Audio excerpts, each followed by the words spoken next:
Iya, apa hukum berobat dengan lintah? Adakah manfaat sedot lintah dari segi kedokteran? Hukum berobat dengan lintah. Hukum berobat dengan lintah. Ya, ini berobatnya bagaimana dulu ya? Hukum berobatnya bagaimana dulu ya? Yang pertama, berobat dengan lintahnya langsung ya. Kan ada tuh berobat dengan apa? Lintahnya langsung kan, lintahnya diambil kemudian ditaruh di sini kayak bekam gitu kan. Taruh titik tertentu dia nyedot ya, setelah bengkak-bengkak dilepas. Karena yang disedot adalah darah kotor katanya. Ya, darah kotor. Nyedot lintah seperti itu ya, ditempel ya. Saya pernah lihat juga ya. Ditempel. Apakah hukumnya bagaimana? Hukumnya kalau seperti ini jawabannya boleh-boleh aja. Ingat sekali lagi masalah dunia, al-aslu fil asya al-ibahah, hukumnya boleh. Ini masalah dunia, masalah berobat, hukumnya boleh-boleh aja. Selama tidak ada di sana tidak ada madorot, melanggar syariat dan sebagainya. Ini boleh-boleh aja dan asalkan terbukti. Ingat apa? Terbukti. Terbukti benar-benar. Karena memang ada ancamannya kalau berobat dengan asal-asal berobat, man tatabbaba falam yu'lam minhu qabla zalika falam yu'lam tibbun qabla zalika fahuwa domin. Ada hadisnya. Ada hadisnya, barang siapa man tatabbaba, barang siapa yang melakukan praktek kedokteran padahal walam yu'lam minhu qabla zalika tibbun, dia tidak mempelajari ilmu kedokteran sebelumnya, fahuwa domin, dia harus bertanggung jawab. Ini karena ada ancamannya, termasuk dosa besar. Tidak boleh praktek kedokteran tanpa belajar. Artinya cuma ikut pelatihan sekali dua kali buka praktek, tidak boleh. Belajar yang lama. Ya, sebagaimana mau buat bangunan tidak bisa. Ya, praktek sekali dua kali buat bangunan besar tidak bisa. Ya, praktek belajar yang lama. Nah, sehingga asalkan benar ya. Kalau kita tanya hukum asalnya apa? Boleh. Boleh. Ya, boleh. Bagaimana secara kedokteran? Kalau secara kedokteran, ini kita perlu melakukan penelitian ilmiah. Jadi kalau ilmu kedokteran itu dia erat kaitannya dengan penelitian ilmiah. Ya, jadi tidak boleh sekedar testimoni, sekedar testimoni orang ataupun kejadian satu dua, tidak boleh. Kalau secara ilmu kedokteran itu harus ada penelitiannya, diteliti, diambil sampel sekian, kemudian begini menghilangkan faktor kebetulan.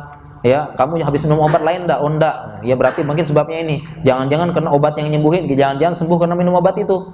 Pas berobat di sini sembuh terus. Nah, enggak boleh. Jadi harus ada penelitian. Jadi secara kedokteran bagaimana? Ya kurang tahu. Tetapi kalau memang secara teori memang dia tertentu kemudian dia menjerut darah kotor, memang bagus. Sebagaimana bekam memang sudah ada penelitian kedokterannya, itu darah bekam diambil, diteliti di bawah mikroskop, ternyata memang darah-darahnya darah-darah kotor.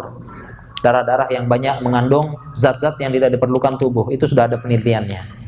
Ya, kalau bekam sudah ada penelitiannya, darah bekam diambil, darah tersebut dilihat di bawah mikroskop, sudah bukan lagi darah-darah yang bermanfaat. Ya, jadi benar kalau bekam. Ya, memang darah kotor diambil. Nah, kalau mungkin lintah berganti bekam bisa juga. Ya, bisa juga. Ya, bisa juga. Atau mungkin karena disedot dengan lintah, itu kan darahnya disedot kan? Darahnya disedot. Ya, darahnya disedot sekian sama lintah, mau sehat maupun apa enggak, disedot ini pun ini sehat. Ini bikin sehat. Ya, karena mirip dengan ilmu kedokteran, kita transfusi, kita donor darah. Donor darah ini sehat, ada penelitiannya. Setahun 3 kali. Maksimal 3 bulan. Karena umurnya sel darah merah 120 hari, 3 bulan. Ini ada penelitiannya, penelitian valid. Ya, rutin donor darah sehat. Tapi ada syarat-syaratnya ya. Syarat-syaratnya ada. HB-nya sekian dan sekian. Ini jangan anemia donor darah terus. Jangan ya. Nah, sehingga ini berobat demikian. Ya, bagaimana berobat dengan lintah? Nah, sekarang kan lintah kan ada berobat langsung, kemudian ada minyak lintah gitu kan. Nah, minyak lintah kan. Minyak lintah juga. Nah, ini juga perlu kalau minyak lintah hukumnya bagaimana? Ini terkait dengan istilahnya lintah tersebut, apakah dia termasuk